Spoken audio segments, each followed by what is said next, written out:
Hallelujah, hallelujah, hallelujah. ज्यांच्याकडे Bible असेल Bible उघडा. पवित्र शास्त्र नवीन करार पूर्ण बायबल पान क्रमांक 101 लूकचं शुभवर्तमान अध्याय 12 वचन 21. पवित्र शास्त्र नवीन करार पूर्ण बायबल पान क्रमांक 101 लूकचं शुभवर्तमान अध्याय 12 वचन 21. मी वाचतो, सर्वांनी ऐका. जो कोणी स्वतःसाठी द्रव्य संचय करीतो व देवविषयक बाबतीत धनवान नाही तो तसाच आहे. Hallelujah, hallelujah, hallelujah.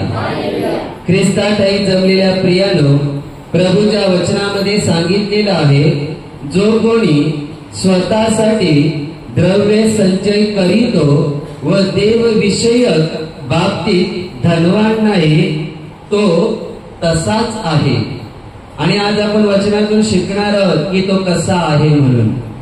इथे या बायबलमध्ये देवाच्या वचनामध्ये लूकच्या शुभवर्तमानामध्ये सांगितलेलं आहे. आणि जे वचन तुम्ही ऐकलं त्या वचनामध्ये तुम्ही ऐकलेलं आहे की जो कोणी स्वतःसाठी द्रव्य संचय करीतो, जो मनुष्य स्वतःसाठी धन दौलत संपत्ती साठवून ठेवतो, गोळा करून ठेवतो व देवविषयक बाबतीत देवाच्या बाबतीत धनवान नाहीये, गरीब आहे, तो तसाच आहे असं वचनामध्ये सांगितलेलं आहे. लोक समुदाय जमला होता आणि लोक समुदायातील कोणा एकाने प्रभूला सांगितलं, त्याला म्हटले, गुरुजी मला माझ्या वतनाचा वाटा देण्यास माझ्या भावाला सांगा. आणि प्रभू येशू ख्रिस्त त्याला म्हणाला की तो त्याला म्हणाला, गृहस्था मला तुम्हावर न्यायाधीश किंवा वाटणी करणारा कोणी नेमिले. आणि आणखी त्याने म्हणजे प्रभूने त्याला म्हटले, त्या लोकांना म्हटले, सांभाळा, सर्व प्रकारच्या लोभापासून दूर राहा. प्रभू वचनात त्यांना म्हणाला की सांभाळा, सर्व प्रकारच्या लोभापासून दूर राहा. कारण कोणाजवळ पुष्कळ संपत्ती असली तर ती त्याची जीवन होते असे नाही. कोणाजवळ जर पुष्कळ संपत्ती असली तर ती त्याचे जीवन होते असे नाही. प्रभू येशू या वचनातून माणसाला शिकवत आहे की अनेक वेळेला माणसाला वाटतं की पुष्कळ संपत्ती असली की सर्व काही माझ्याकडे आहे. पण अनेक वेळेला माणूस स्वतःच्या जीवनामध्ये अनुभव घेतो की पुष्कळ संपत्ती त्याच्याकडे असतानाही सर्व काही त्याच्याजवळ नसतं. तुम्ही बोलाल असं नाही, एखाद्याजवळ पुष्कळ पैसा आहे, पुष्कळ संपत्ती आहे तर तो सर्व काही मिळवू शकतो, सर्व काही घेऊ शकतो, सर्व काही करू शकतो. नाही प्रियानो, एखादा कितीही करोडपती अरबोपती खरबोपती घ्या, त्याच्याकडे पैशाला कमतरताच नाहीये. जणू काय तो पैशामध्ये झोपतो अशी संपत्ती त्याच्याकडे असेल. पण मला तुम्हाला सांगायचं आहे, तो त्याच्या पैशाने मृत्यूला हरवू शकतो का? तो त्याच्या पैशाने जीवन विकत घेऊ शकतो का? नाही. तो त्याच्या पैशाने एखादी वस्तू विकत घेऊ शकतो, एखादं औषध विकत घेऊ शकतो, एखादी नोकर चाकर त्याच्या हाताखाली तो घेऊ शकतो. पण लक्षात ठेवा, सर्वच गोष्टी तो त्याच्या संपत्तीने मिळवू शकत नाही. म्हणून पुष्कळ पैसा असला, पुष्कळ संपत्ती असली की सर्व काही आहे असं नसतं. म्हणून बायबलमध्ये ते वचनात म्हणतो, पुष्कळ संपत्ती असली तर याचा अर्थ असा नाही की ते त्याचं जीवन आहे. नाही, जीवन परमेश्वराकडून येतं, जीवन देवाकडून माणसाला मिळतं. आणि माणसाला खरं जीवन हवं आहे तर माणसाला देवाची गरज आहे. माणसाला देव प्राप्त झाला की माणसाला खऱ्या जीवनाचा आनंद मिळायला सुरुवात होतं. त्याच्या जीवनात एखादं वादळ किंवा एखादं संकट असताना पण तो त्याची जिंदगी, तो त्याची लाईफ, तो त्याचं जीवन हसत खेळत जगत राहतो. विश्वासाने शांतपणे धीर धरून जगत असतो. कारण त्याला भरोसा असतो की ज्या देवावर मी विश्वास ठेवलेला आहे तो देव माझ्या बरोबर आहे, आणि तो देव माझ्या बरोबर आहे तर तोच देव माझे रस्ते मोकळे करणार आणि मी त्या वाटेने जाणार आणि मी माझ्या जीवनात देवाच्या आशीर्वादांचा आनंद मिळवणार. म्हणून तुम्ही पुष्कळ पैसा मिळवला म्हणजे ते तुमचं जीवन होतं असं नाही.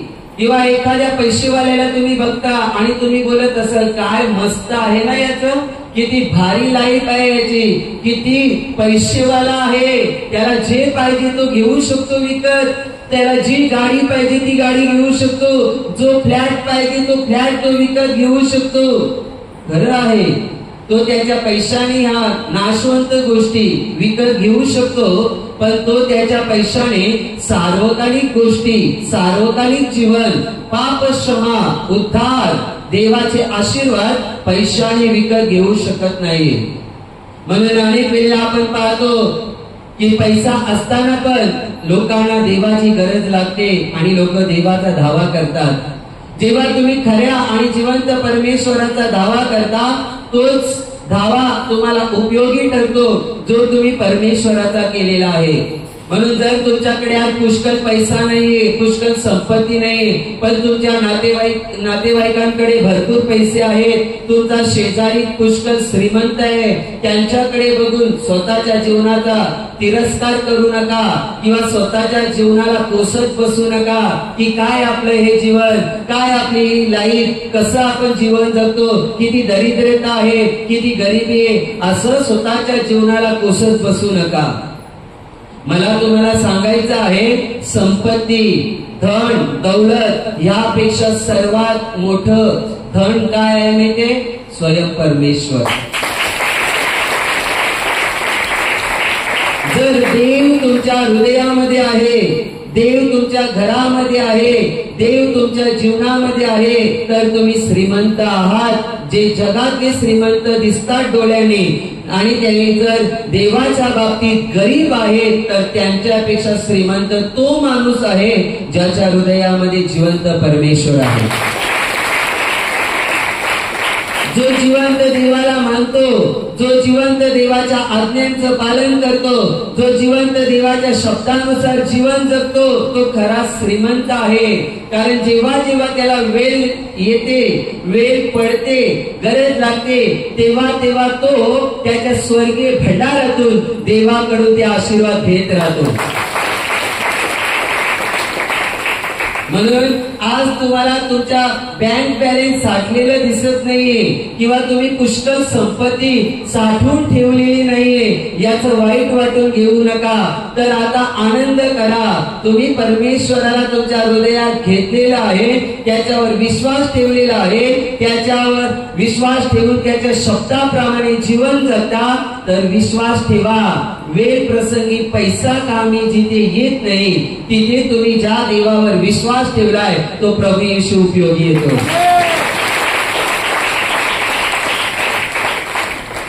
पूर्वी एक गोष्ट मी सांगितली होती, ती गोष्ट अशी होती की दोघं मित्र होते आणि एका मित्राने दुसऱ्या मित्राला फोन केला. एक मित्र श्रीमंत होता आणि एक गरीब होता. एका मित्राकडे 4 चाकी गाडी होती आणि सर्व वैभव त्याच्याकडे होतं आणि त्याचा जो मित्र जो गरीब होता त्याच्याकडे कार म्हणजे 4 चाकी गाडी नाही, पुष्कळ तो श्रीमंत नाहीये. आणि तो श्रीमंत मित्र या गरीब मित्राला फोन लावतो आणि सांगतो की आपल्याला बाहेर जायचंय, तयारी करून राहा. हा मित्र त्याचा तयारी करून राहतो आणि त्याचा दुसरा मित्र गाडी घेऊन येतो, त्याला पिकअप करायला घ्यायला येतो. आणि जेव्हा तो याला पिकअप करतो, घेतो आणि दोघे निघून जातात गाडीमध्ये बसून, त्या वेळेला त्यांना एक सिग्नल लागतं आणि सिग्नल लागल्यानंतर तिथे काहीतरी वस्तू विकणारे येतात आणि एक व्यक्ती तिथे वस्तू विकणारी येते आणि ती त्या 4 चाकी गाडीजवळ जाते आणि म्हणते, साहेब घ्या ना, तुम्ही घेतलं तर बरं होईल, सकाळपासून बोनी झालेली नाही, एकही वस्तू विकलेली नाहीये, तुम्ही जर घेतलं तर मला आणि माझ्या पोराबालांना जरा पोटाला काहीतरी खाय प्यायला घ्यायला मिळेल, घ्या ना. तो श्रीमंत माणूस म्हणतो, नाही नाही काय गरज नाही, आम्हाला माहिती तुमचं असं असतं आणि तसं असतं, नको जा. पण त्याच्या जो मित्र होता त्याला दया येते आणि तो पैसे काढतो आणि ते एक वस्तू विकत घेतो. त्यावेळेला ती व्यक्ती त्या माणसाचे आभार मानते आणि त्या माणसाला आशीर्वाद देते की देव तुला आशीर्वादित करो. आणि ती सिग्नल सुटल्यानंतर पुढे जातात. आणि अनेक वेळेला आपल्याला माहिती सिटीमध्ये सिग्नलवर सिग्नल अनेक ठिकाणी असतात. पुढे पुन्हा एक सिग्नल लागला आणि तिकडे मागणारा एक व्यक्ती तिथे आला. तो म्हणत होता मला भूक लागली, खायला द्या ना, काहीतरी द्या ना. तो श्रीमंत मनुष्य पुन्हा म्हणतो जा निघितून, आम्हाला माहिती तुमची नाटकं रोजची असतात ती. त्याच्यामध्ये जो गरीब मित्र होता त्याला दया येते. तो त्याच्याकडे काय 10-20 रुपये काय असतील ते त्याला देतो. जाऊ दे चल, जे काही असेल ते तुला माहिती, देवाला माहिती. तो पैसे काढून देतो आणि त्यावेळेला तो माणूस त्या ज्याने पैसे दिले त्याला आशीर्वाद देतो की देव तुझं रक्षण करो, तुझ्या बरोबर देव राहो. आणि ही लोक सिग्नल सुटल्यानंतर पुढे जातात. त्यांचा प्रवास सुरू असतो. ते गाडी घेऊन पुढे निघतात आणि अचानक यांचा कारचा ऍक्सिडेंट होतो. ऍक्सिडेंट झाल्यानंतर यांना हॉस्पिटलमध्ये ऍडमिट करण्यात येतं. हॉस्पिटलमध्ये ऍडमिट करण्यात आल्यानंतर एकाची कंडिशन खूप सिरियस होती आणि दुसरा होता त्याला तो व्यवस्थित होता, नॉर्मल, त्याला काहीतरी खर्चटलं होतं काहीतरी, पण तो ठणठणीत होता, व्यवस्थित होता. आणि ज्या वेळेला त्याला कळलं की मित्राला त्याच्या खूप लागलेला आहे आणि त्याला आयसीयू मध्ये ऍडमिट केलेला आहे, डॉक्टरांनी त्या दुसऱ्या मित्राला जो नॉर्मल होता त्याला नुसतं खर्चटलं होतं, त्याला सांगितलं की याच्या घरातल्यांना फोन करून बोलून घे कारण पेशंट सिरियस आहे, कंडिशन खूप खराब आहे. त्यावेळेला तो त्याच्या आई वडिलांना फोन लावतो, म्हणजे जो पेशंट होता त्याच्या, आणि त्याच्या घरातले त्याचे आई बाप हॉस्पिटलमध्ये लवकर येतात. आणि त्यावेळेला लवकर आल्यानंतर डॉक्टर त्यांना भेटतात. त्यावेळेला सांगतात डॉक्टर की कंडिशन खूप खराब आहे, काही सांगता येत नाही. त्या आई बाप त्या डॉक्टरांना सांगतात डॉक्टर जेवढा पैसा खर्च लागेल, जेवढं उपचारावर खर्च होईल तेवढं उपचार करा, कितीही पैसा लागू दे, पैशाची चिंता तुम्ही करू नका, पैसा आम्ही देऊ, पण जो उपचार करता येईल तो उपचार करा आणि वाचवा आमच्या मुलाला. त्यावेळेला डॉक्टर सांगतात आम्ही आमचे प्रयत्न केले पण आम्हाला गॅरंटी नाहीये की तो वाचेल म्हणून. आता इथे पैसा आणि उपचार कामी आलेला नाही आणि पैसाही कामी येणार नाही. आता इथे प्रार्थनेची गरज आहे, आशीर्वादांची गरज आहे. बोलणं झालं आणि त्याच्यानंतर त्या आई बाप त्या दुसऱ्या मित्राला त्यांच्या मुलाच्या मित्राला विचारतात की तुम्ही दोघे एकाच गाडीत होते, तू सुरक्षित राहिला आणि त्याला एवढा अपघात झाला, एवढा लागला त्याला, हे कसं काय, नेमकं काय घटना घडली. त्यावेळेला तो मुलगा ती सगळी घटना सिग्नलवरती, दोन्ही सिग्नलवरती झालेल्या घटना सांगायला सुरुवात करतो आणि म्हणतो एकाने मला आशीर्वाद दिला की देव तुला आशीर्वादित करो आणि दुसऱ्याने मला आशीर्वाद दिला की देव तुझं रक्षण करो. माझ्याकडे पैसा पुष्कळ नव्हता पण मला दया आली, मी मदत केली, पण पैशाने वाचवलं नाही. मला असं वाटतं की त्याच्या आशीर्वादाने मला वाचवलेलं आहे. अनेक वेळेला अनेक ठिकाणी संपत्ती, धन उपयोगी पडत नाही, माणसाचा पैसा उपयोगी पडत नाही, आणि जिथे तुमच्या गोष्टी उपयोगी पडत नाही आणि तुम्ही जर देवावर विश्वास ठेवलात तर तिथे देव उपयोगी पडतो. म्हणून श्रीमंताने त्याच्या श्रीमंतीचा अभिमान बाळगू नये, पैलवानाने ताकदवानाने त्याच्या ताकदीचा अभिमान बाळगू नये. अभिमान बाळगायचा आहे तर एकच अभिमान बाळगा की जिवंत प्रभू येशू ख्रिस्त तुमचा परमेश्वर आहे.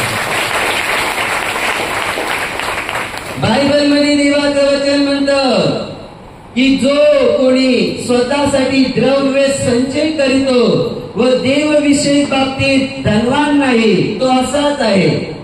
पुढे आपण ऐकतो की तो असाच आहे. तो कसा आहे माहितीये, मूर्ख माणसासारखा आहे. कारण या अध्यायामध्ये देवाने वचनामध्ये सांगितलेलं आहे की प्रभू येशू ख्रिस्त या वचनामध्ये 16व्या वचनापासून एक उदाहरण देतो. त्याने त्याचा एक दाखला दिला की एक श्रीमंत मनुष्य होता आणि वचन म्हणतं त्या जमिनीला फार पीक आलं त्या श्रीमंत मनुष्याच्या, आणि बायबल सांगतं की एवढं पीक आलं की ते पीक ठेवायला त्याच्याकडे जागा नव्हती. म्हणून त्याने विचार केला की त्याच्याकडे जे कोठार आहेत ना, तो त्याने विचार केला ही कोठार मी मोडेल आणि मोठमोठे कोठार, मोठमोठे गोडाऊन बनवेल आणि तिथे साठवून ठेवेल आणि म्हणेल माझ्या जीवाला, हे माझ्या जीवा, इथे तो वचनामध्ये म्हणतो की माझ्या जीवा तुला पुष्कळ वर्ष पुरेल इतका माल ठेवलेला आहे. आता तू खा पी आणि आनंद कर, विसावा घे. तो श्रीमंत माणूस ज्याच्याकडे पुष्कळ जमीन आहे, तुमच्याकडे पण कोणाकडे 5 एकर असेल, कोणाकडे 10 एकर असेल, कोणाकडे 1 एकर असेल आणि तुम्ही पण तुमच्या जमिनीत पुष्कळ पीक मिळवलेलं असेल, फार पीक आलं असेल तुमच्या जमिनीला, किंवा तुम्ही तुमच्या उद्योग धंद्यात कामाधंद्यात तुम्ही पुष्कळ पैसे मिळवलेले असतील आणि तुम्ही तुमच्या जीवाला सांगता की हे माझ्या जीवा आता पुष्कळ वर्ष पुरेल इतकं साठवलेलं आहे, मिळवलेलं आहे, कमवलेलं आहे. आता खायचं प्यायचं, आराम करायचा आणि मजा करायची, आनंद घ्यायचा. पण प्रभू काय म्हणतो माहिती? प्रभू पुढे म्हणतो, अरे मूर्खा, आज रात्री तुझा जीव घेतला गेला, मागितला गेला. वचनामध्ये सांगितले 20व्या वचनात देवाने त्याला म्हटले, अरे मूर्खा, आज रात्री तुझा जीव मागितला जाईल, मग जे काही तू सिद्ध केले आहे ते कोणाचे होईल? तो माणूस देवाच्या बाबतीत गरीब राहिला. त्याने स्वतःसाठी जागा जमिनी कमवल्या आणि पुष्कळ मेहनत करून खूप पीक घेतलं, खूप एवढं पीक घेतलं की त्याच्याकडे जे जुने गोडाऊन, जुने कोठार होते ना, त्याच्यात सुद्धा मावेना इतकं त्याने पीक घेतलं. शेवटी त्याने विचार केला की आता मी हे छोटे छोटे कोठार मोडेल आणि मोठी बनवेल आणि सगळं त्याच्यामध्ये साठवून ठेवेल. आणि स्वतःच्या जीवाला काय सांगतो माहितीये? हे माझ्या जीवा. लोकांच्या जीवाला नाही सांगत तो, कारण त्याने कमवले. तो तुम्हाला कशाला सांगेल? तुम्ही कमवले, तुम्ही मला येऊन कशाला सांगाल की पास्टर चिंता करू नका, पुष्कळ वर्ष आपल्याला पुरेल इतकं आम्ही कमवलंय? नाही सांगू शकत. त्या माणसाने पण स्वतःच्या जीवाला म्हटलं, हे माझ्या जीवा, पुष्कळ वर्ष पुरेल इतका आता आपण माल गोळा केलाय, मिळवलाय, जमवलेला आहे. आता काय करायचं? विसावा घ्यायचा, आराम करायचा, खायचं प्यायचं आणि आनंद घ्यायचा, मजा करायची. हे सगळं मिळवण्यासाठी त्याने काय केलं माहिती? ना त्याने प्रार्थनेचा विचार केला, ना कधी त्याने देवविषयक बाबतीत मला श्रीमंत व्हायचंय, ना त्याचाही विचार केला. त्याने फक्त एकच विचार केला, मला कष्ट करायचे, मला काम करायचे, मला मेहनत करायची, मला पैसा साठवायचे. देवाचं काय बघू पुढे, देवाचं प्रार्थनेचं काय बघू पुढच्या हप्त्यात प्रार्थनेला जाऊ. आज शुक्रवार आहे, प्रार्थना 11ला सुरू झाली. प्रार्थनेचं काय? जाऊ 11:15 11:30 शेतात थोडी आवणी करून घेऊ. माणसाचे विचार आणि माणसाची बुद्धी, ज्या वेळेला तुमचे विचार आणि तुमची बुद्धी अशी काम करते, तिथे देवाचं सामर्थ्य कधीच काम करत नाही तुमच्यासाठी. म्हणून अनेक लोक मेहनत करतात, कष्ट करतात, त्यांचे प्रयत्न करतात. हातात काय? हातात फक्त तणस, फक्त पेढ्या. आणि अनेक लोक देवावर विश्वास ठेवतात, आधी देवविषयक बाबतीत धनवान होतात आणि नंतर त्यांचं काम करतात. त्यांच्या हातात नुसत्या पेढ्या येत नाही, दाण्याने भरलेली कणस त्यांच्या हातात येतात. देवाच्या बाबतीत श्रीमंत जो नाहीये आणि त्या माणसाने जर या जगामध्ये किती धन दौलत, किती पीक कमवलं, मिळवलं, तर देवाच्या नजरेत तो माणूस गरीब आहे, कंगाल आहे. तुम्ही असं जीवन जगता का की तुम्ही जगातल्या गोष्टी मिळवण्यासाठी, तुमचे काम धंदे करण्यासाठी, तुमची शेती करण्यासाठी किंवा इतर काही तुमची कामं करण्यासाठी तुम्ही अधिक प्रयत्न करत आहात आणि एवढे प्रयत्न करता की तुम्हाला प्रार्थनेचं पण विचार नाही की 11 वाजून गेले की आज शुक्रवार आहे, याचं पण तुम्हाला भान राहत नाही. एवढे तुम्ही व्यस्त झालेले आहात का?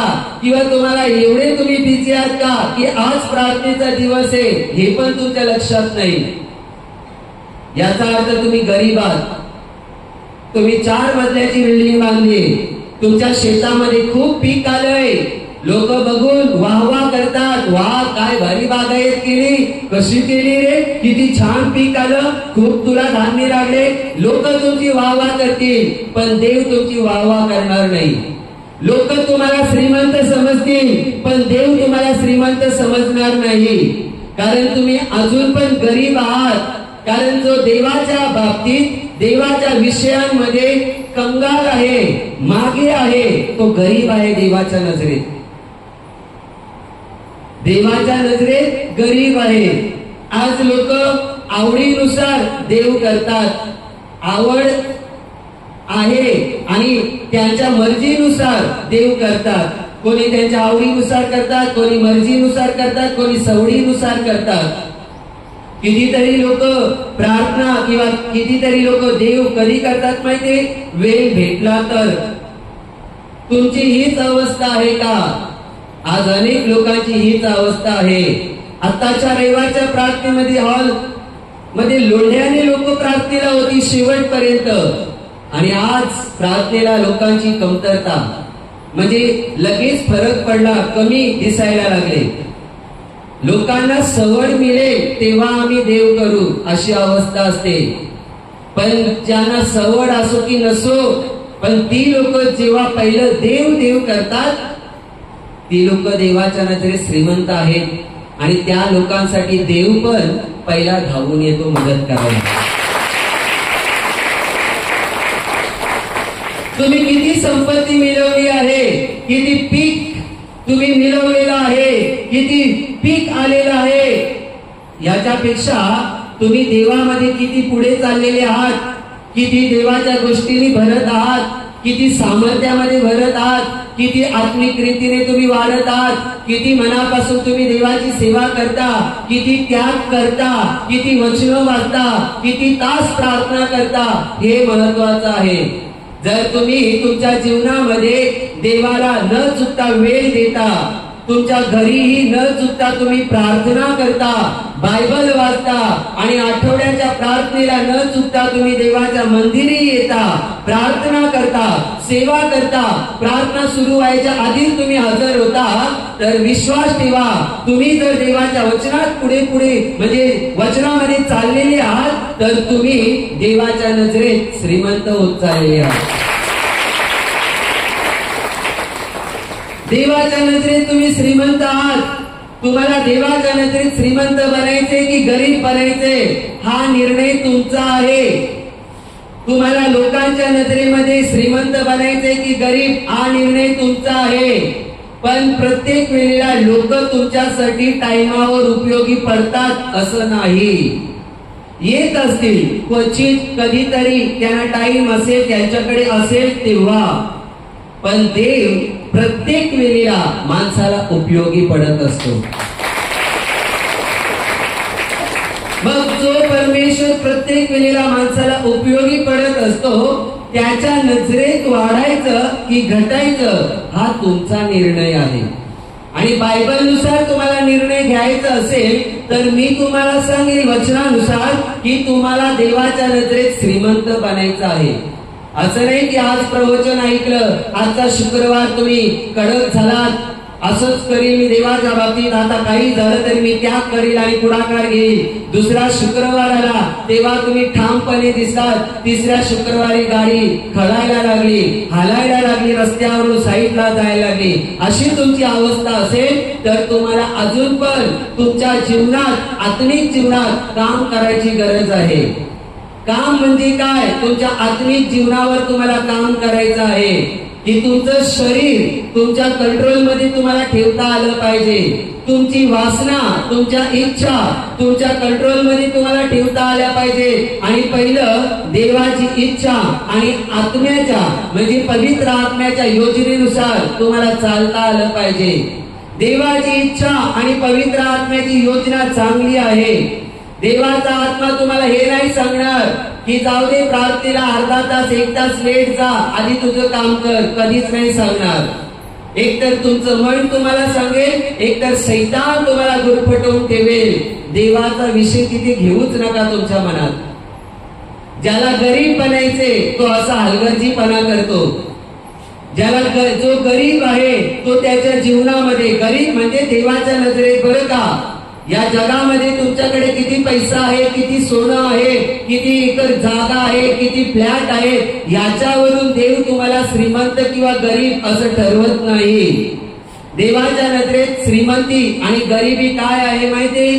जो देवाच्या विषयांमध्ये खाली आहे, मागे मागे आहे, हलगर्जीपणा करतो, तो माणूस देवाच्या नजरेत गरीब आहे. पण जो सिरियस आहे देवाच्या बाबतीत, नाही प्रार्थना 11ला सुरू होते, मला लवकर जायचंच आहे, मला देवाची सेवा करायचीच आहे, नाही मला सेवा तर मी गुडघे टेकून तिथे प्रार्थना करेन, नाही प्रार्थना 11ला सुरू होते, मी जाईल, मी देवाचं काम करेन, माझं काम राहिलं तरी चालेल, मी पहिला प्रार्थनेला जाईल आणि देवाचा गौरव करेन, देवाची सेवा करेन. ही माणसं सिरियस आहेत देवाविषयी बाबतीत. आणि जी माणसं सिरियस आहेत आणि त्यांच्याकडे जरी सोनं नाहीये, पैसे पुष्कळ नाहीत बँकेमध्ये, तर याचा अर्थ ती देवाच्या नजरेत गरीब आहेत असं नाही. तरी देखील ती लोक देवाच्या नजरेत श्रीमंतच आहेत, श्रीमंत आहेत. आता तुम्ही स्वतः तुमच्या बाबतीत विचार करा की तुम्ही देवाच्या नजरेत गरीब आहात की श्रीमंत आहात. तुम्ही म्हणाल आम्हाला कसं कळेल, आम्हाला कुठे देवाचं मन ओळखता येतं, आम्हाला कुठे देवाचं ऐकायला येतं, आम्हाला नाही समजत. देव बोलतो पण देवाचं ऐकण्याची क्षमता पाहिजे, यासाठी वेळ काढावा लागतो आणि देवाजवळ प्रार्थना करायला बसावं लागतं. तुम्हाला वेळ नाही, तुम्ही देवविषयक बाबतीत श्रीमंत नाही म्हणून तुम्हाला देवाचं मन कळत नाहीये. तुम्ही बायबल वाचत नाही म्हणून तुम्हाला देवाचं मन, देवाच्या इच्छा, देवाच्या योजना समजत नाहीये. पण जो न चुकता नित्य अधिक वेळ प्रार्थनेमध्ये घालवतो, प्रार्थना करतो, बायबल वाचतो, न चुकता केंद्रात प्रार्थनेला येतो, त्या लोकांना देवाचं मन, देवाचं हृदय आणि देवाच्या योजना समजतात. तुम्ही विचार करा, तुम्ही जर देवाविषयी बाबतीत सिरियस नाही आहात, हलगर्जीपणा करतात, बघू जायचं तर जाऊ प्रार्थनेला, करायची तर करू सेवा, नाहीतर बसून घेऊ, जाऊ 15-20 मिनिटं लेट जाऊ, अर्धा तास लेट जाऊ आणि घरातली आणि शेताची कामं तर करून घेऊ. तर याचा अर्थ तुम्हाला मी सांगतो, इकडे लक्ष देऊन ऐका, माना खाली घालू नका, कारण हे शब्द टोचतील. तुम्ही गरीब आहात देवविषयक बाबतीत आणि देवाच्या नजरेत तुम्ही गरीब आहात, कारण तुम्ही तुमच्या जीवनामध्ये देवाच्या बाबतीत हलगर्जीपणा केला आणि देवाला जो स्थान आणि जो देवाचा आदर करायचे तो तुम्ही केलेलाच नाहीये. जो माणूस देवाचा सन्मान करतो, जो माणूस देवाचा आदर करतो, देव त्या माणसाचा आदर करतो, देव त्या माणसाचा सन्मान करतो. आणि जो माणूस देवाचा आदर करतो तो माणूस देवविषयक बाबतीत कमजोर नाही, बलवान असतो. तो मागे नाही, देवामध्ये पुढे जातो. तो 15-20 मिनिटं लेट, अर्धा तास लेट नाही, तो पुढे पुढे पुढे जायचा प्रयत्न करतो. प्रार्थना 11ला येतो, तो 10:30, 10ला, 11च्या आधी यायला बघतो. का? कारण तो माणूस देवविषयक बाबतीत सिरियस आहे, म्हणून तो त्या गोष्टीत प्रयत्न करतो. धनवान व्हायचं आहे त्याला, पण ते देवाच्या नजरेत आणि देवाच्या बाबतीत. तुम्ही आज देवविषयक बाबतीत देवाच्या गोष्टी सोडून ज्या नाशवंत गोष्टी आहेत किंवा ज्या भौतिक किंवा जगिक गोष्टी आहेत त्या मिळवण्यासाठी जर तुम्ही झटत आहात देवाला लांब करून, तर याचा अर्थ तुम्ही श्रीमंतीकडे वळत नाही आहात, तुम्ही गरिबीकडे वळता. तुम्ही जगातला पैसा मिळवा, तुम्ही तुमच्या पत्नीला, तुमच्या मुलांना, तुम्हाला स्वतःला दागदागिने कराल, जागा जमिनी विकत घ्याल, पण तरी पण तुम्ही देवाच्या नजरेत गरीब आहात. लोकांच्या नजरेत तुम्ही श्रीमंत दिसता, लोकांच्या नजरेत तुम्ही धनवान दिसता, पण बायबल मध्ये वचन शिकवतं ज्या कोणाजवळ पुष्कळ संपत्ती असली म्हणजे ते त्याचं जीवन होतं असं नाहीये. तुमच्याकडे पुष्कळ दागदागिने आहेत, पैसा आहे, जागा जमिनी आहेत म्हणून तुम्ही देवाच्या बाबतीत पण धनवान आहात असं नाही. तुम्ही देवाचे आशीर्वाद, आरोग्य विकत घ्याल असंही नाहीये. तुम्ही नाही विकत घेऊ शकत देवाच्या गोष्टी. यासाठी तुम्हाला नीट आणि नम्र बनावं लागेल. झुकावं लागेल आणि देवावर प्रेम करावं लागेल, त्याच्यावर विश्वास ठेवावा लागेल.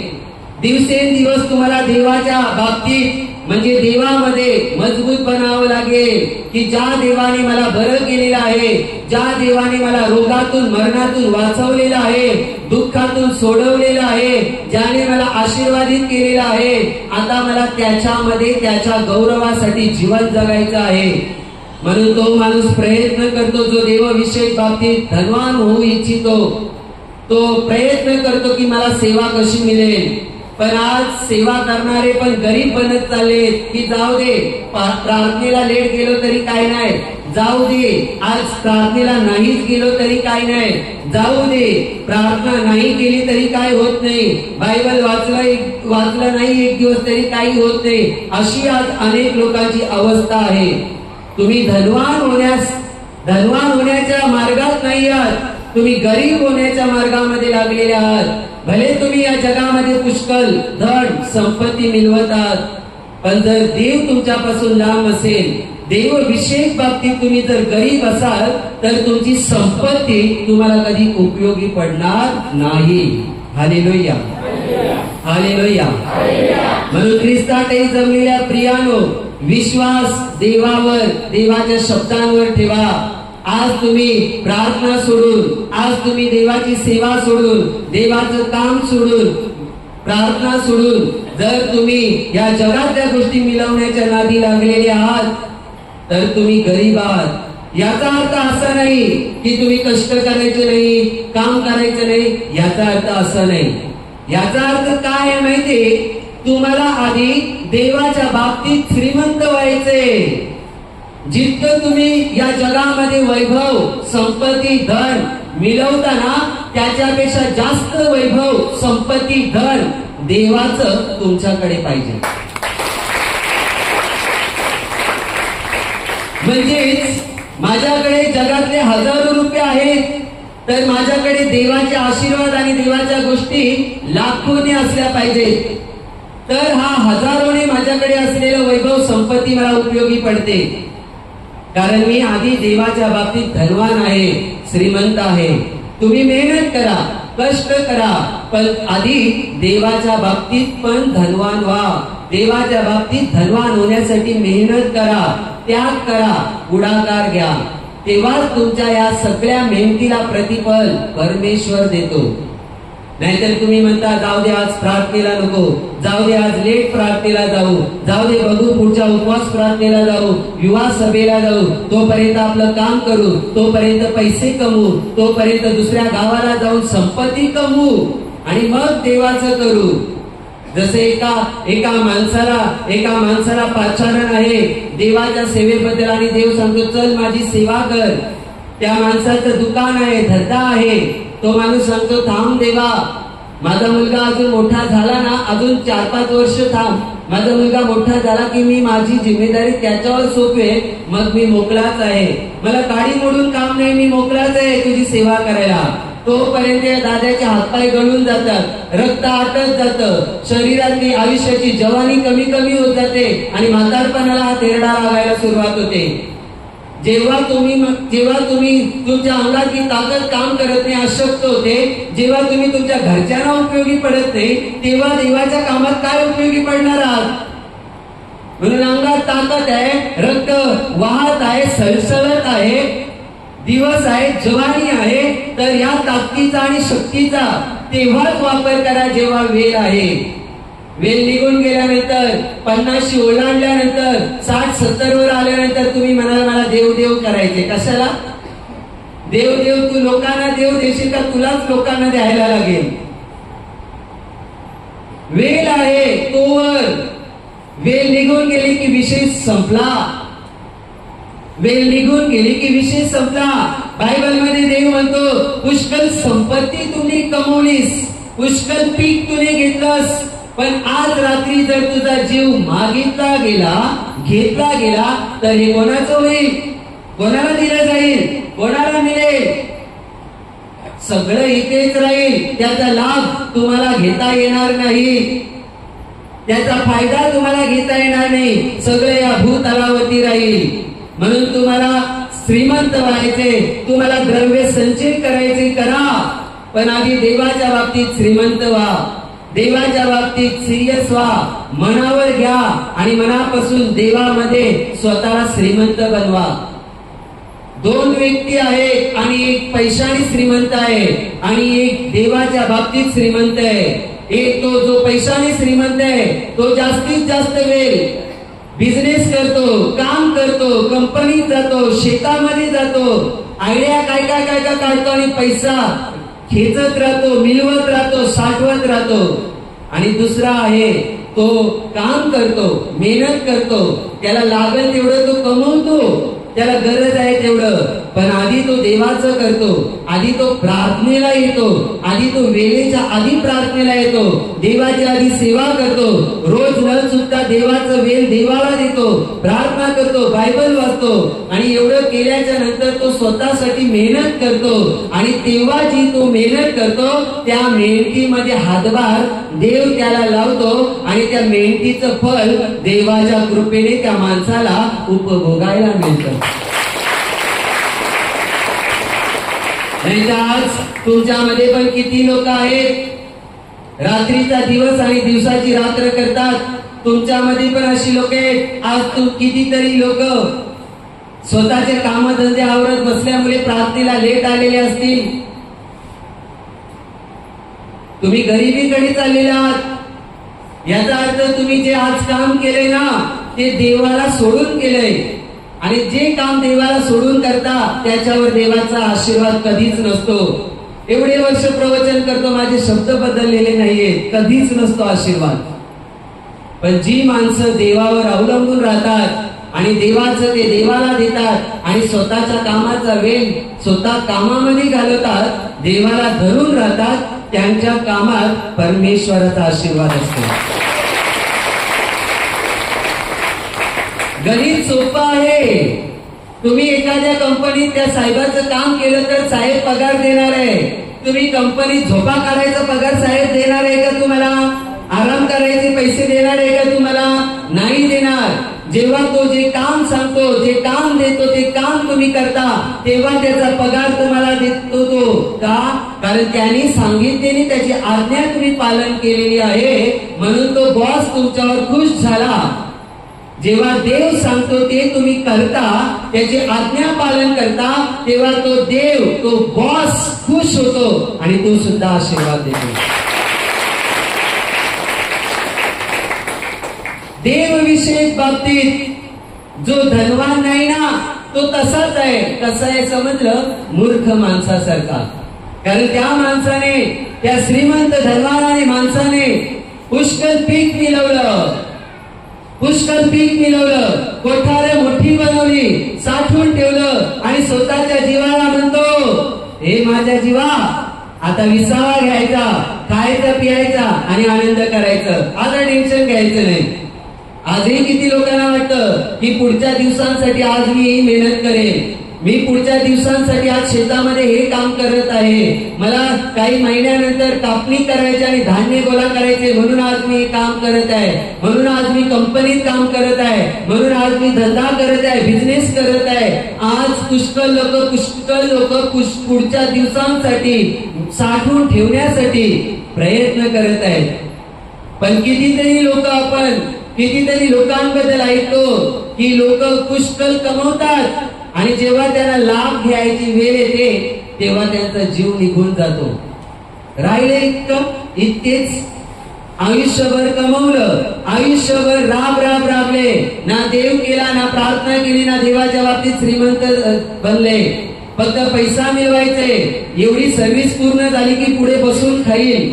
किती लोक आज बसून खातात, कितीतरी लोक सर्व्हिस पूर्ण करून वर गेले, कितीतरी लोक आजही या जगामध्ये आहेत आणि कितीतरी लोक त्यांच्या सर्व्हिसचा उपभोग घेतात. तर किती लोक कसा उपभोग घेतात माहितीये? कुठे दवाखान्यामध्ये पण खर्च करतात तर कुठे कशाला खर्च करतात. देवविषयक बाबतीत धनवान बना. देवाच्या बाबतीत, देवाच्या नजरेत श्रीमंत बनायला वचन सांगतं. देवाच्या बाबतीत धनवान कसं होऊ? जसं जगातल्या गोष्टी, जगातलं वैभव मिळवण्यासाठी धडपड करता, राबता, प्रार्थनेचाही त्याग करता, प्रार्थनेलाही लेट जाता. तर मला तुम्हाला सांगायचे, देवाच्या बाबतीत तुम्हाला धनवान व्हायचं आहे, तर तुम्हाला जसं तुम्ही जगातल्या गोष्टी मिळवण्यासाठी देवाच्या गोष्टींचा त्याग करता ना, तसं जर तुम्हाला देवाच्या बाबतीत धनवान व्हायचं असेल तर जगातल्या गोष्टींचा त्याग करा आणि देवाच्या गोष्टीमध्ये पुढे या, म्हणजे तुम्ही धनवान बना. म्हणजे नेमकं काय करायचं? नेमकं तेच करायचं जे देवाने सांगितलेलं आहे. देवाने सांगितलेल्या गोष्टीप्रमाणे तुम्ही करता तेव्हा तुम्ही धनवान होत जाता. तुम्ही जेव्हा न चुकता प्रार्थनेला येता तेव्हा तुम्ही अजून स्टेप पुढे जाता. तुम्ही रोज घरी प्रार्थना करता, न चुकता बायबल वाचता, अजून तुम्ही श्रीमंत होण्यासाठी स्टेप पुढे घेतात, पुढे चाललेले आहात. तुम्ही न चुकता वेळेवर किंवा वेळेच्या आधी केंद्रात येता, प्रार्थना करता, सेवा करता, तर याचा अर्थ अजून तुम्ही धनवान होत चाललेले आहात. देवाची आज्ञा पालन करून तुम्ही मदत करता, दया करता, क्षमा करता, तर अजून तुम्ही धनवान होत चाललेले आहात. तुम्ही मध्यस्थी प्रार्थना करत आहात, तुमच्या घरी असो की केंद्रात असो, तर तुम्ही अजून धनवान होत चाललेले आहात. तुम्ही उपवास प्रार्थना करता, अजून तुम्ही धनवान होत चाललेले आहात. तुम्ही वचनाचं पालन करत आहात, वचनानुसार चालत आहात, तुम्ही धनवान होत चाललेले आहात. तुम्ही दया करत असाल, तुम्ही दुसऱ्यांना मदत करत असाल, वैऱ्यांवर प्रेम करत असाल, त्यांना क्षमा करत असाल, तर तुम्ही दिवसेंदिवस श्रीमंत होत चालला देवामध्ये. जो मनुष्य देवामध्ये श्रीमंत होत जातो ना, त्याचा बॅलन्स वरती साचला जातो, वरती त्याचा बॅलन्स साचला जातो. आणि अशा माणसाने कधीही देवाकडे प्रार्थना करू ना, त्याला उत्तर मिळतात, कारण त्याचा बॅलन्स भरपूर आहे. देव बोलतो, हा तुझा बॅलन्स आहे, तुला मी देतो उत्तर. पण ज्या माणसाने वरती साठवलेलंच नाहीये, त्याने कितीही देवाकडे मागितलं तरी मिळत नाही. देव म्हणतो, अरे तू काहीच साठवून ठेवलं नाही तुझ्या अकाउंटला स्वर्गामध्ये, मग तुला मी देऊ कुठे? तू गंज पावत्या भरून आलास पैसे काढायला, ATM घेऊन आलास, आधार कार्ड घेऊन गेलास, पण तुला मिळतच नाही, कारण तुम्ही साठवलेलंच नाहीये. तू गरीब राहिलास देवाच्या बाबतीत, म्हणून ऐन टाइमावर जेव्हा तुला गरज होती तेव्हा तुला मिळालं नाही. पण हा मनुष्य बघ माझ्या बाबतीत धनवान आणि श्रीमंत राहिला, म्हणून याला जेव्हा पण गरज लागली आणि प्रार्थना विनंती केली तेव्हा याला स्वर्गातून उत्तर मिळत गेली. देणारा देव आहे, आशीर्वादित करणारा देव आहे, बरं करणारा देव आहे. मग तुम्ही दवाखान्यात उपचार घेतात त्या पद्धतीने बरं व्हायचंय की कशा पद्धतीने? बरं करणारा तर देवच आहे. तुम्हाला तुमच्या मेहनतीला फळ देणारा किंवा तुम्ही जे कमवता त्याचा उपभोग तुम्हाला मिळावा, यासाठी सगळ्या गोष्टींसाठी आपल्याला देवाची गरज आहे. जो माणूस देवविषयी बाबतीत धनवान आहे ना, त्याच्यावर देवाची अजून कृपा होते आणि त्याला अजून आशीर्वाद मिळत जातात, कारण तो देवविषयी बाबतीत धनवान आहे. त्याने त्याचं आत्मिक जीवन, त्याची स्पिरिच्युअल लाईफ मेंटेन ठेवली, व्यवस्थित ठेवलेला आहे. ज्या माणसाचं आत्मिक जीवन व्यवस्थित असतं, ज्या माणसाचं आत्मिक जीवन रोगमुक्त असतं, ज्या माणसाचं आत्मिक जीवन रुसले फुगलेलं आणि रागाने भरलेलं नसतं ना, त्या माणसाचं शारीरिक आणि भौतिक जीवन सुद्धा आशीर्वादाने भरलेलं असतं. म्हणून ख्रिस्तातही जमलेल्या प्रियानो, आज तुम्हाला पण मला या वचनातून सांगायचं आहे, पुष्कळ संपत्ती असली, पुष्कळ धन असलं तर ती तुमचं जीवन आहे असं होत नाही. कारण पैशाने जीवन मिळत नाही, पैशाने माणसाला जिंदगी मिळत नाही, लाईफ मिळत नाही. पैशाने तुम्ही काही वस्तू विकत घेऊ शकता, पैशाने गाडी घोडा बंगला तुम्ही विकत घेऊ शकता, पण पैशाने तुम्ही तुमचा आत्मा विकत घेऊ शकता का? पैसे देऊन तुम्ही तुमचं आरोग्य विकत घेऊ शकता का? जीवन विकत घेऊ शकता का? नाही. जर पैसे देऊन हे सगळं विकत मिळत असतं तर लॉकडाऊन, कोरोना सगळ्यात सुंदर उदाहरण आहे लोकांना जे शंकितखोर आणि अल्पविश्वासी आहेत, नास्तिक आहेत, त्यांना हा उदाहरण आहे की कोरोनामध्ये लोकांकडे पैसा असताना पण कितीतरी लोक मरण पावले. ना आरोग्य विकत घेऊ शकले, ना जीवन विकत घेऊ शकले, ना ऑक्सिजन त्यांना विकत सुद्धा घ्यायची इच्छा असताना पण अनेक लोकांना मिळालंच नाही. पण देवाला धन्यवाद, आपल्याला फुकट ऑक्सिजन रोज देव देत होता. फुकट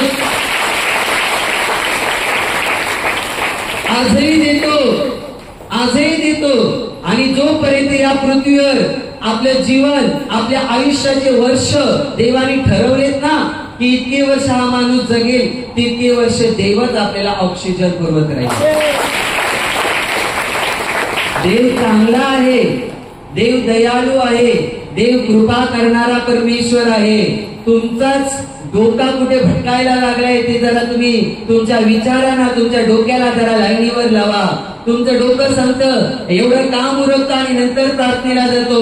तुमच्या डोक्याला सांगा या कामात जर देव नसेल तर हे काम सुकून जाईल, याला फळ लागणारच नाही.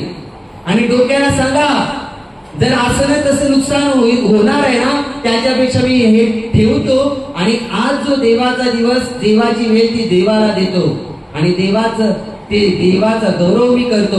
मग मला खात्री आहे त्याच्यानंतर मला लागेल तेवढं परमेश्वर स्वर्गातून आशीर्वाद देईल. देवाचं वचन योहानाचे शुभवर्तमान 3:27 मध्ये म्हटलंय, स्वर्गातून दिल्याशिवाय काहीच मिळत नाही. म्हणून अनेक वेळेला तुम्ही स्वतः अनुभव करता. सोपं उदाहरण घ्या आता या भाताचंच. अनेक लोकांनी भाताची पेरणी केली आणि आवण्या लावण्या तुमच्या झालेल्या आहेत, अनेकांच्या बाकी आहेत. पण अनेक साक्षींमध्ये आपण ऐकलं की कोणाचं शेत पिकायला लागलं तर कोणाचं सुकायला, कोणाचं सडायला लागलं आणि कोणाची रोप भात वाढलीच नाही आणि कोणाच्या शेतामध्ये नुसत्या फंजाच धावल्या. पण अनेक साक्षी आपण या पण ऐकल्या की तेल पाण्याचा वापर केला, प्रार्थना केली आणि देवाने फलद्रूप केलं, व्यवस्थित केलं. हे पण आपण ऐकलं. याला विश्वास म्हणतात, याला देवावर अवलंबून राहणं म्हणतात. म्हणून मला हे सांगायचं, एक उदाहरण तुम्हाला दिला, बाकी उदाहरणं अशी पुष्कळ आहे जगामधली. म्हणून जे तुम्ही कमवता त्याचा अभिमान बाळगू नका की जे मी संपत्ती, जे धन मी साठवून ठेवत आहे याच्यावरती मी जगणार आहे. मला सांगा, जे तुम्ही कमवता त्याच्यावर तुम्ही जगता का? त्याच्यावर जगत असती तर लोक मेलीच नसती कोरोनामध्ये. पण जे कमवतात त्याच्यावर माणूस जगत नाही. तो फक्त एक माध्यम शरीरासाठी आहे आणि एक आधार आहे. पण खरं तर देवाच्या कृपेने माणूस जगतो आणि जिवंत राहतो. देवाची कृपा आहे. देवावर भरोसा ठेवायला शिका. देव आशीर्वादित करणारा परमेश्वर आहे. जिथे तुम्हाला वाटतंय सगळं संपलंय अशा मरुभूमीतून पण तो नद्या वाहून तुम्हाला पाणी देईल. जिथे तुम्हाला वाटतंय ही जमीन सुपीक नाहीये, हिच्यात काही उगवू शकत नाही, नापीक आहे, इथे काही फळ घेऊ शकत नाही, किती मेहनत केली तरी पण जर देवाने आशीर्वाद दिला तर तुम्ही खडकावर पण पीक घेऊ शकता. ही देवाची कृपा आहे. बायबल म्हणतं दुष्काळाच्या वेळेत, उत्पत्तीच्या पुस्तकात वाचलं तर दुष्काळाच्या वेळेत ज्या गरारीतल्या लोकांचा आणि अनेक राजांचे शेतामध्ये पिकत नव्हतं, त्या दुष्काळाच्या वेळेत इसाकाने धान्याची पेरणी केली आणि बायबल म्हणतं 100 पटीने पीक देवाने दिलं. एवढं त्याला फलद्रूप केलं ना, लोक बघून जळत होते, जळत. तो राजा सुद्धा जळायला लागला, एवढं त्याला फलद्रूप केलं. प्रियानो, का तो फलद्रूप झाला? का त्याला एवढा आशीर्वाद दिलं? कारण तो रोज देवाच्या सहवासात बसायला जायचा, देवाच्या सानिध्यात जायचा, एकांतामध्ये जायचा आणि मनन करायचा परमेश्वराचं. तो देवाचा वेळ देवाला द्यायचा. आज तुम्ही देवाचा वेळ देवाला देता का? अनेक लोक सांगतात आम्ही देवाचं वेळ तो देवाला देतात आणि जेव्हा कामधंदे किंवा अडचणी येतात तेव्हा देवाला साईडला सारतात आणि स्वतःचा कुटाणा करतात. आणि जेव्हा माणूस स्वतः देवाला साईडला स्वतःच्या इच्छेने सारतो आणि स्वतःच्या आयुष्याच्या पसाऱ्याचा कुटाणा करीत बसतो, तो माणूस कुटाणाच करीत राहतो. त्याचा कुटाणा काही संपत नाही आणि त्याला जे काही पाहिजे ते मिळत नाही. पण एखादा माणूस असा असतो की तो देवाचा वेळ देवाला प्रामाणिकपणे देतो, देवाचं काम ते त्यावेळेस देवाचं काम करतो. त्या देवाच्या वेळेत ना लोकांना ना घरच्यांना ना कामाला तो स्थान देत, पहिला देवाचंच तो करत राहतो काम, देवाचीच प्रार्थना, देवाची सेवा करतो आणि त्याच्यानंतर तो त्याचे काम धंदे करतो. तेव्हा ते काम धंदे करायला सामर्थ्य देव देतो, रस्ते देव मोकळे करतो आणि तो जे काही मेहनत करतो त्या फलद्रूप परमेश्वर त्याला करतो. देवच करणार आहे, देवच करणार आहे. तुम्हाला स्वतःला माहिती अनेक वेळेला तुम्ही मेहनत करून पण तुम्हाला पाहिजे त्या पद्धतीने पीक तुमच्या पदरात पडलेलं नाहीये.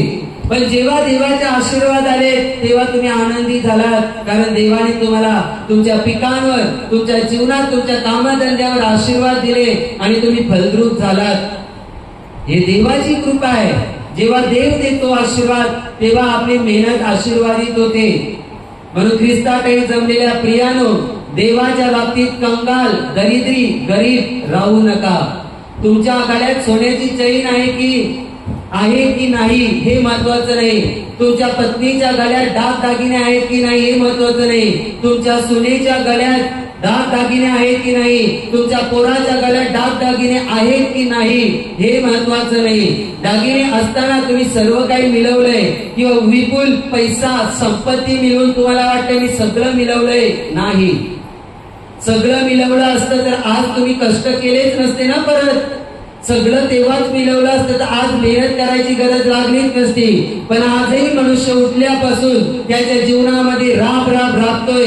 उठला की एखादा डबा घेऊन कामाला जातो, एखादा शेतामध्ये जातो, डबा घ्यायचा आणि कंपनीत निघायचा, चला मी चाललो कामावर.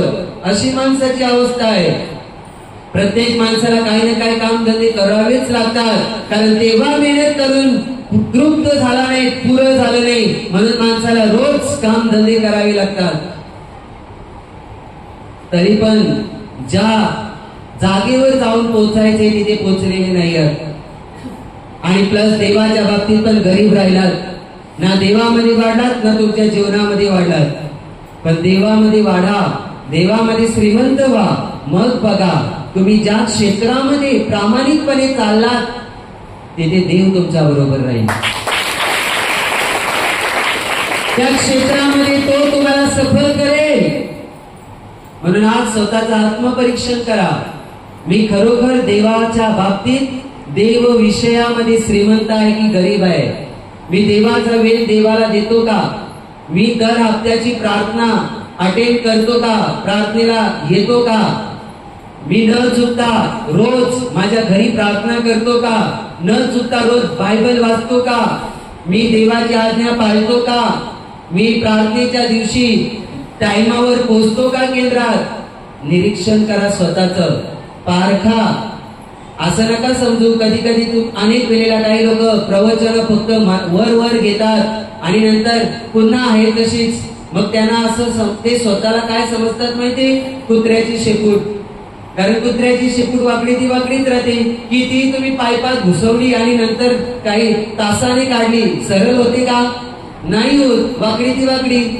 काही लोकांना किती अनेक वेळेला आम्ही वचनात घुसवतो, तेवढ्यापुरते सरळ होतात. कालांतराने काय होतात माहिती? पुन्हा त्यांच्या मर्जीने वागतात. असं नका करू. माणसाचं जीवन डुकरासारखं आणि कुत्र्यासारखं जगायला देवाने बोलवलेले नाही. माणूस काय करतो? डुकरासारखं चिखलात लोळतो.